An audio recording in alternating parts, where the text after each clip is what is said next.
Well, welcome. We are here at the Ronald Reagan Pub at the Ronald Reagan Library. It's actually a historically deconstructed pub from Ballyporeen, Ireland, that was brought over many years ago, but it was an actual pub that Ronald Reagan visited when he visited Ballyporeen, which is his ancestral homeland. So it's a very special place to us here at the Reagan Library, and we're especially pleased to have this time together with Chairman Jason Smith of the House Ways and Means Committee. So welcome, Chairman.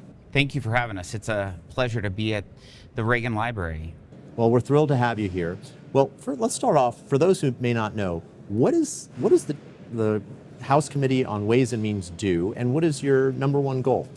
So the Ways and Means Committee is the oldest committee in Congress. It founded in 1789.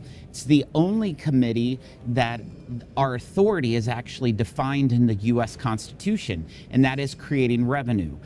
All tax policy falls within the Ways and Means Committee, all trade policy, all of Social Security, half of healthcare, and the majority of welfare programs fall within our jurisdiction. And so I made it clear whenever I became chairman that my priority as chairman leading this committee is to make sure that we put working families, farmers, and small businesses first when we're implementing the policies of tax, trade, healthcare, Social Security. Well, you, as chairman, just conducted a field hearing. So tell us, what is a field hearing and how did it come about here at the Reagan Library? Why the Reagan Library? So my very first committee hearing I ever held as chairman 2.5 years ago was not in Washington, D.C. It was in a lumber yard in Petersburg, West Virginia. And the title of it was State of America's Economy, Appalachia. We then went on to a farm in Yukon, Oklahoma. And we heard from farmers and ranchers, oil and gas producers. We then went to a factory in Peachtree City, Georgia. We've been to more than 30 states, going outside of Washington to hear from real small business owners, real working moms, real farmers of the issues that they're facing within our committee's jurisdiction, whether it's tax, trade, healthcare, Social Security. And that is how we crafted the One Big Beautiful Bill. The 12 field hearings that we had in the last Congress was getting feedback and input from communities. We've been in homeless shelters. We've been on Native American reservations. We've been in the Staten Island port. We've been on farms, and we've been at the Reagan Library. So, well, as stated, the purpose of the field hearing was to discuss the impact of the One Big Beautiful Bill. As you go across America and from the discussion today, what is the impact that you're seeing and hearing about on local communities as a result of that act? So it's great. People love various provisions. They love the expanded child tax credit. It affects 40 million families. They like the idea that their take-home wages is going to increase by $11,000 a year. That gives them more opportunity to put food on their table, clothes on their backs, plan for a vacation, pay ahead on their mortgage payments. So there's multitude of what they can do with it. The guaranteed deduction, which 91% of Americans use to file their taxes, under this bill, we increased it to $31,500 for a husband and wife.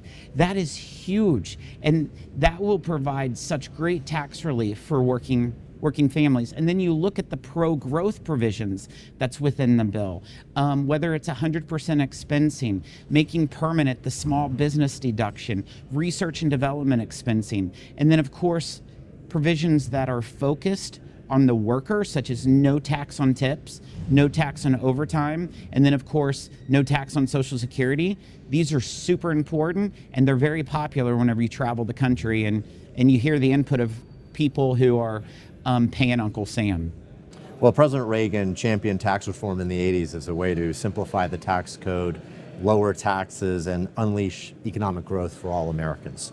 So how does your agenda for tax reform reflect or build upon President Reagan's vision? And what lessons from his approach do you believe are most relevant for today's challenges and opportunities? So that's one of the main reasons why I chose the Reagan Library and the Reagan Ranch to visit with this field hearing. And I think what's extremely important about it is what President Reagan did in 1981, what he did in 1986. Those were two very significant tax cuts and tax changes. The only time there have been two substantial tax rewrites, tax cuts, was in Ronald Reagan. Now we have President Trump, who's done it twice. Yeah. Up until 2017, the next major tax cut was 1986. And so this doesn't happen quite often, and it's important to be here because President Reagan believed big taxes simply does not help the little guy. So we're trying to make sure there's not big taxes. Yeah, you had a great quote at the end of your hearing that you shared about you can't be, I'm paraphrasing very loosely, but you can't be for big government and for big taxes and be for the little guy. Yep. Well, zooming out a little bit more broadly, briefly, what does Ronald Reagan mean to you?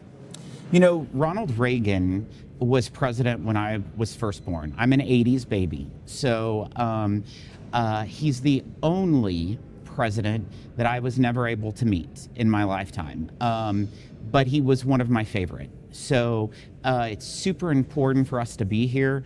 The Reagan conservatives, the movement still to this day is very strong. And if you look at his speeches, even from the 60s, they hold true today. Just change the numbers. When he's talking about spending and debt, it's just the time for choosing. Holy cow, that's one of the best. So that broke him out onto the political scene in 1964. That's exactly right. Yeah, it's a speech that has endured quite robustly. Yes. Well, Mr. Chairman, thank you so much for being here. We really appreciate it. Thank you for having us. Appreciate it.